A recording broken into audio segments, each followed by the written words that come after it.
Good morning. आज हम लोग कक्षा 11 रसायन विज्ञान में पढ़ेंगे यह ब्लॉक तत्वों के बारे में। यह ब्लॉक तत्व किसे कहते हैं इसके बारे में हम लोग पढ़ते हैं।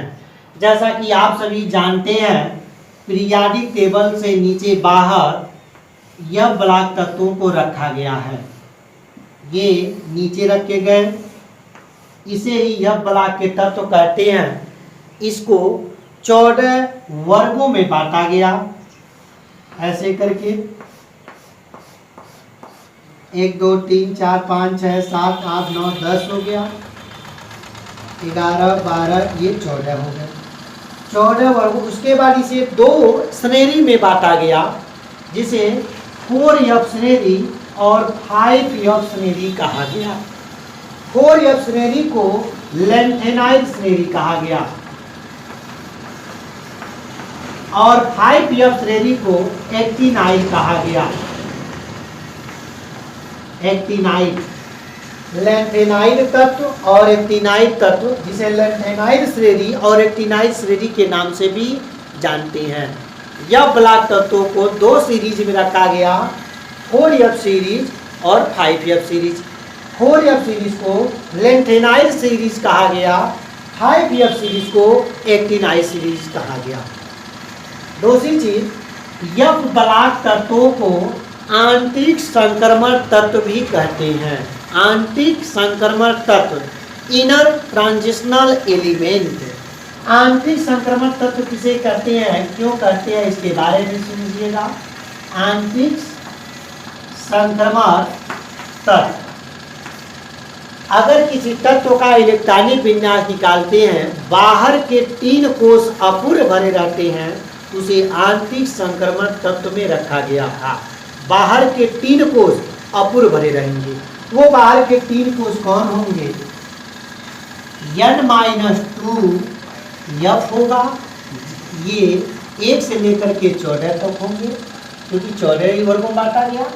उसके बाद N-1 D होगा, A भी 1 से लेकर 10 तक होंगे, और N 1 से लेकर के 2 तक होगा। अर्थात यह ब्लॉक का समान इलेक्ट्रॉनिक विन्यास यही होगा। यह N-2 F 1 से लेकर के 40 तक होंगे, N-1 D 1 से लेकर 10 तक होंगे, और N 1 से लेकर के 2 तक होंगे। यह ब्लॉक तत्वों का समान इलेक्ट्रॉनिक विन्यास है। आपको बताया जा चुका है। बी यानी बीच में डी ब्लॉक एलिमेंट होते हैं, जिसे संक्रमण तत्व कहते हैं। इनका बाहर का केवल 2 कोष अपूर्ण रहता है, जबकि बाहर के इसमें 3 कोष जो रहेंगे अपूर्ण होंगे। F भी अपूर्ण होगा, D ऑर्बिटल भी अपूर्ण होगा, और S भी क्या होता है, अपूर्ण होता है। S मीन्स N कक्षा, N-1 कक्षा, उसके बाहर वाले अंदर वाली कक्षा, और उसके बाहर अंदर से दूसरी अंदर वाली कक्षा भी अपूर्ण बनी रहती है। अब हम लोग बात करते हैं यह ब्लॉक तत्वों के लैंथेनाइड श्रेणी के बारे में। अगर किसी तत्व का इलेक्ट्रॉनिक विन्यास निकालते हैं, अगर अंतिम इलेक्ट्रॉन F ऑर्बिटल में प्रवेश करता है, तो अब जो एलिमेंट होगा यह ब्लॉक का तत्व होगा। अगर 4F सीरीज में प्रवेश करता है, अंतिम इलेक्ट्रॉन 4F में जाता है, तो लैंथेनाइड तत्व कहलाएगा। अगर 5F में जाता है तो एक्टिनाइड तत्व कहलाएगा। लैंथेनाइड, लैंथेनम से शुरू हुआ, परमाणु क्रमांक 57 से लेकर के आगे के, यानी परमाणु क्रमांक 58 सीजियम लेकर के, जिसे सीरियम कहते हैं। सीजियम CS होता है, CS ये सीजियम होगा। इन दोनों में अंतर देखिएगा, ये सीरियम है। परमाणु क्रमांक 58 से लेकर के परमाणु क्रमांक 71 तक, यानी 58 से लेकर के 71 तक, यानी सीरियम। सीरियम ध्यान दीजिएगा, सीरियम से लेकर के परमाणु क्रमांक 71 तक, जिसे संकेत LU कहते हैं। LU ल्यूसियम तक जितने भी एलिमेंट थे F ब्लॉक के 4F सीरीज में रखे गए, और इन्हें लैंथेनाइड तत्व के नाम से जानते हैं। जो 5 थे जिसे एक्टिनाइड श्रेणी कहा गया, ये जो है एक्टिनाइड 89 एक्टिनाइड जिसे एक्टेनम कहते हैं, एक्टिनियम कहते हैं। इसके आगे जितने भी तत्व थे यानी परमाणु क्रमांक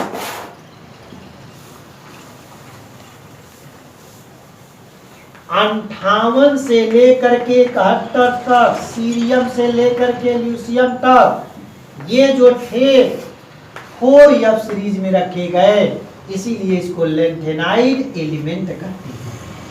उसके बाद आता है जो 5F में रखे गए, ये 89 के आगे अर्थात 90 से लेकर के परमाणु क्रमांक 103 तक के तत्व अर्थात थोरियम, परमाणु क्रमांक 90 का संकेत जो होता है थोरियम से लेकर के लॉरेंशियम तक होता है Lr तक। जितने भी तत्व इनके बीच में आए 4F श्रेणी में यानी एक्टिनाइड श्रेणी का तत्व कहलाते हैं।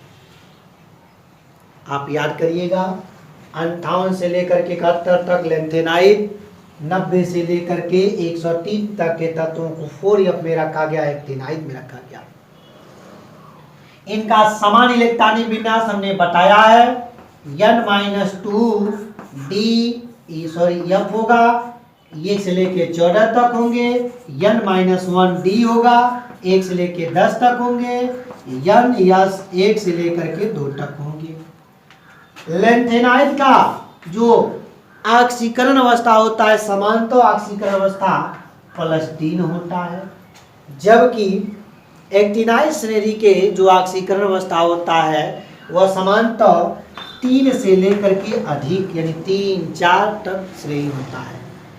ये 4 जबकि ये 4D में प्रवेश करते हैं, 4M में प्रवेश करते हैं, ये 5M में प्रवेश करते हैं। ये ज़्यादा क्रियाशील होने के कारण 5F में जितने अर्थात एक्टिनाइड श्रेणी में जितने भी तत्व हैं सब रेडियो एक्टिव एलिमेंट हैं, रेडियो एक्टिव तत्व कहलाते हैं।